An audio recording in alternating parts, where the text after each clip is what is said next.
High focus. సాధారణంగా ఎన్నికలు జరిగిన రాష్ట్రాల్లో ఆ తర్వాత వెలువడే ఫలితాలను అంచనా వేస్తుంటారు విశ్లేషకులు. దీనిలో ఓటింగ్ సరళితో పాటు పలు అంశాలను కీలకంగా తీసుకుంటారు.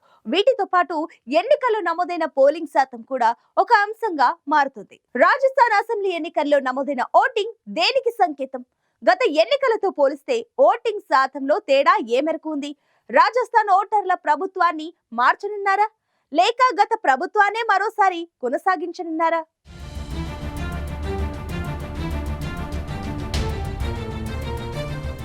రాజస్థాన్ అసెంబ్లీ ఎన్నికల్లో నమోదైన రికార్డు బ్రేకింగ్ పోలింగ్ శాతం ప్రధాన పార్టీలైన కాంగ్రెస్, బీజేపీలలో టెన్షన్ పెంచుతుండగా రాజకీయ విశ్లేషకులకు సైతం పనిపెట్టింది.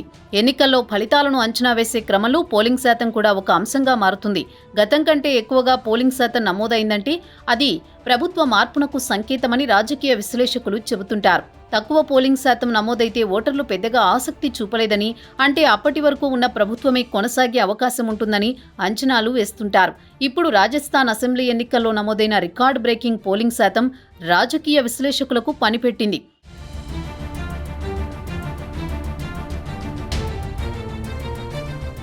ఈ నెల 25న రాజస్థాన్ అసెంబ్లీ ఎన్నికల్లో భాగంగా పోలింగ్ జరిగింది.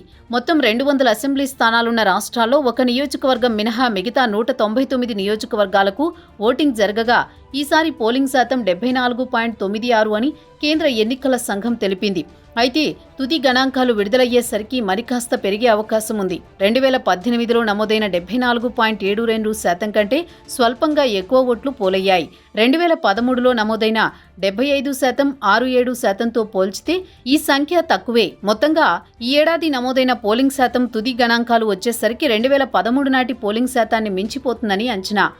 ఏదేమైనా ఈ పోలింగ్ శాతం దేనికి సంకేతమన్నదే ఇప్పుడు రాజకీయ విశ్లేషకుల ముందున్న ప్రశ్న.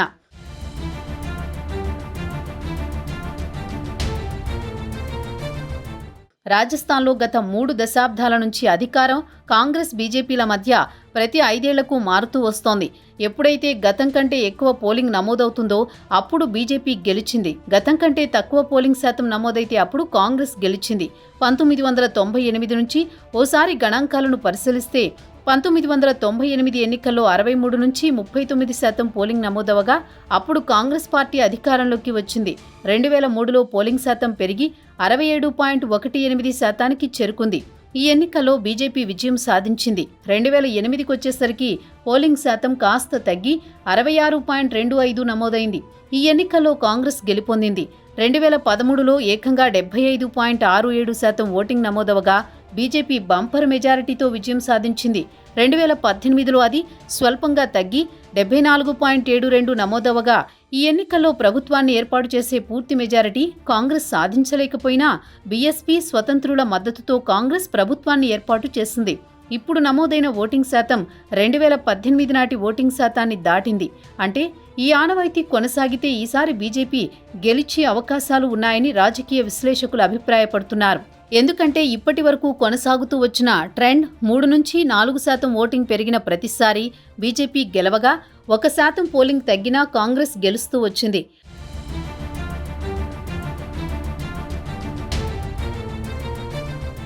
అయితే రాజస్థాన్ వ్యాప్తంగా నమోదైన పోలింగ్ శాతాల్లో ఏకరూపత లేదు. కొన్ని జిల్లాల్లో అత్యధికంగా 80%కి పైగా పోలింగ్ నమోదవగా కొన్ని జిల్లాల్లో 70% కంటే తక్కువగా నమోదైంది. ఓటింగ్ శాతంలో మొదటి 5 స్థానాల్లో ఉన్న జిల్లాల్లో జైసల్మేర్లో 82.32%, ప్రతాప్గఢ్లో 82.07%, బన్స్వారాలో 81.36%, హనుమాన్ నగర్లో 81.30%, జులావర్లో 80.24% ఓటింగ్ నమోదైంది. అదే సమయంలో ఓటింగ్లో దిగువన ఉన్న 5 జిల్లాలను పరిశీలిస్తే పాలీలో 65.12%, సిరోహీలో 66.92%, కరౌలీలో 68.38%, జాలౌర్లో 69.56%, సవాయ్ మాధోపూర్లో 69.91% నమోదైంది. అయితే తుది గణాంకాల తర్వాత ఆ మొత్తం కాస్త పెరిగే అవకాశం ఉంది. మార్వార్ జంక్షన్లో అత్యల్పంగా 61.10% ఓటింగ్ నమోదైంది. సీఎం అశోక్ గెహ్లాట్, మాజీ సీఎం వసుంధరా రాజే పోటీ చేసిన నియోజకవర్గాల్లో కూడా తక్కువ ఓటింగ్ నమోదైంది. ఇదిలా ఉంటే బీజేపీ తరపున సీఎం రేసులో పేర్లు వినిపిస్తున్న రాజేంద్ర రాథోడ్, గోవింద్ సింగ్ దోటసారా పోటీ చేస్తున్న స్థానాల్లో ఓటింగ్ శాతం పెరిగింది. కొన్ని గ్రామాల్లో ఒక్క సీటు కూడా నమోదు కాలేదు. బరాన్పూర్లోని దేవ్పురియా, కలుకేడ గ్రామాల్లో తమకు కనీస వస్తులైన రోడ్లు, కరెంటు, మంచినీరు లేకపోవడంపై ఆగ్రహం వ్యక్తం చేస్తూ గ్రామస్తులు ఎన్నికలను బహిష్కరించాలని నిర్ణయించారు. అధికారులు ఎంతగా నచ్చజెప్పే ప్రయత్నం చేసినా సరే ఒక్క ఓటరు కూడా ముందుకు రాలేదు.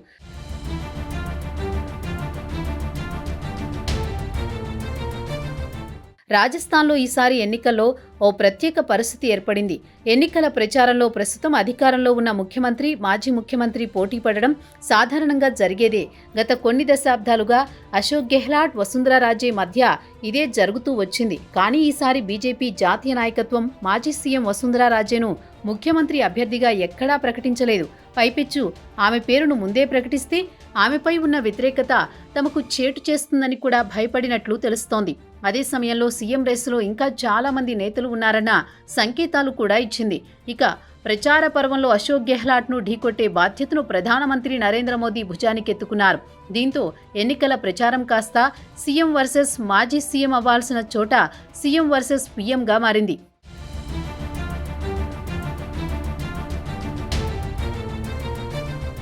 హిందీ మాట్లాడే రాష్ట్రాల్లో ఓటర్లు రాష్ట్రం, కేంద్రం విషయంలో భిన్నమైన వైఖరిని ప్రదర్శిస్తూ వస్తున్నారు. 2018లో జరిగిన అసెంబ్లీ ఎన్నికల్లో అప్పటి వరకు బీజేపీ అధికారంలో ఉన్న ఛత్తీస్గఢ్, మధ్యప్రదేశ్, రాజస్థాన్ రాష్ట్రాల్లో ఓటమి పాలైంది. కానీ కొద్ది నెలల వ్యవధిలో జరిగిన లోక్సభ ఎన్నికల్లో ఈ రాష్ట్రాలను బీజేపీ దాదాపు క్లీన్ స్వీప్ చేసింది. అంటే ఓటర్లు స్థానికంగా తమకు అనుకూలమైన ప్రభుత్వాన్ని కోరుకుంటూనే జాతీయ స్థాయిలో మోదీ నాయకత్వానికి జై కొడుతూ వస్తున్న పరిస్థితి నెలకొంది.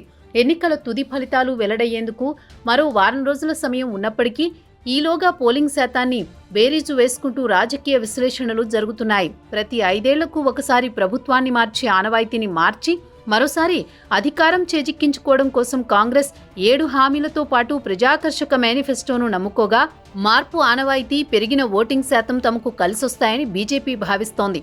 అయితే ఓటరు తీర్పు ఏంటనేది మాత్రం డిసెంబర్ 3నే తెలియనుంది.